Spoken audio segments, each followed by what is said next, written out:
जैसे आप रॉड्स को काफी क्लोजली जानते हैं, जैसा कि आपने कहा कि आप रॉटवाइलर के ब्रीडर हैं, तो क्या माइंडसेट, क्या लाइफस्टाइल होना चाहिए उस आदमी का, उस ओनर का, जो रॉड का पपी लेने का सोच रहा देखो, पहले तो फिजिकली फिट होना चाहिए आदमी। है आदमी? हम्म। जी।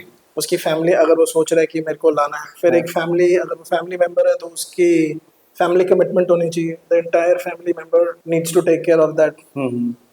Dog, right. और खुद फिजिकल फिटनेस, फिट आप एटलीस्ट फिट होने चाहिए, बिकॉज ये एक puppy will turn out to be into 55-60 kgs dog, right, right. Ultimately. Right. तो आपको घुमाने की ताकत होनी चाहिए, उसको संभालने की ताकत होनी चाहिए, और सबसे बड़ी बात, आप में डेडिकेशन होनी चाहिए कि आप इसको, मैंने आज से लेके 14 साल तक ये मेरी रिस्पॉन्सिबिलिटी है, 15-16 जितनी भी उसकी एज है। जी। तो अगर आपका माइंडसेट ऐसा है तो then you are eligible for rottweiler. Financially कितना अगर कैपेबल होना चाहिए जो एक्चुअल में हमें रॉड को अगर अच्छे से एक अच्छी लाइफ देनी है तो? देखो, फाइनेंसेस तो हर जगह इन्वॉल्व है। हम्म। किसी को लगता है कि अगर मैं 20,000 का डॉग फूड का बैग इसको दूंगा तो मैं उसको अच्छी लाइफ दे रहा हूँ, which is not the case. Hmm. बस आपको कमिटेड होना चाहिए। और यस, फाइनेंसेस तो इन्वॉल्व होते हैं, डॉक्टर की वैक्सीनेशन होती है, डॉग्स का खाना, डाइट होता है। यस, एक्सपेंसेस आते हैं। First initial months hmm. थोड़े एक्सपेंसिव होते हैं, hmm. Which includes vaccination of the hmm. Dog, which includes the diet of the dogs. जी। अगर मैं आपको एक एवरेज लगाऊं कि आपको क्या करना चाहिए, तो 5,000 रुपीज यंग डॉग में, पपी डॉग का मंथली खर्चा होता ही होता। Till 1 year? No, not till 1 year, मतलब 3-4 मंथ्स तक इतना, फिर उसके बाद स्लोली स्लोली कम ज़्यादा कम ज़्यादा। अब जैसे कि अब आपके पास एक 2,000-3,000 का 4 किलो का पैक आप खरीदते हो, जी। आफ्टर 4-5 मंथ्स फिर आप 20 किलो का उसके लिए बैग खरीदते हो, वो भी 4,000 का होता है। जी। ठीक है, वो ज़्यादा इकोनॉमिकल होता राइट। है, राइट। राइट, और वो ज़्यादा चलता है। और स्पेशली जो ब्रीडर्स होते हैं, जिनको डॉग शोज वगैरह करने होते हैं, उनके लिए थोड़ा एक्सपेंसिव होता है, बिकॉज उनकी डाइट फिर एक स्पोर्ट्समैन डाइट्स डॉग को जाना स्टार्ट हो जाती है, तो दैट इज डिफरेंट।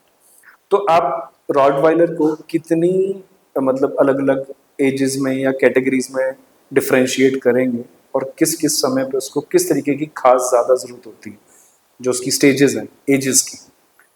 देखो, इनिशियली रॉटवाइलर के लिए पहले 8 मंथ्स 9 मंथ्स बड़े इंपॉर्टेंट होते हैं, हम्म। क्योंकि एक बीमारी होती है पार्वो, पार्वो। और ये ब्रीड बड़ी प्रॉन होती है इस बीमारी के। जी। तो initially 8 months is very important, 8 to 9 months is very important to take care of your dog. Hygiene का ध्यान रखना है, ओवर ईटिंग नहीं करनी है, ओवर फीडिंग नहीं करनी है, सॉरी।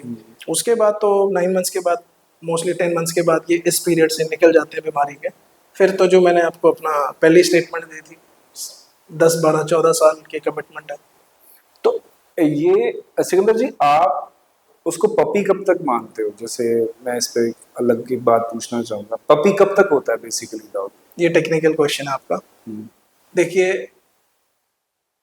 मेरे लिए, अब मेरे कुछ ऐसे डॉग्स हैं, वो 4-4 साल के हैं, लेकिन वो आज भी पपी की तरह ही बिहेव करते हैं। They very friendly, they very cuddling.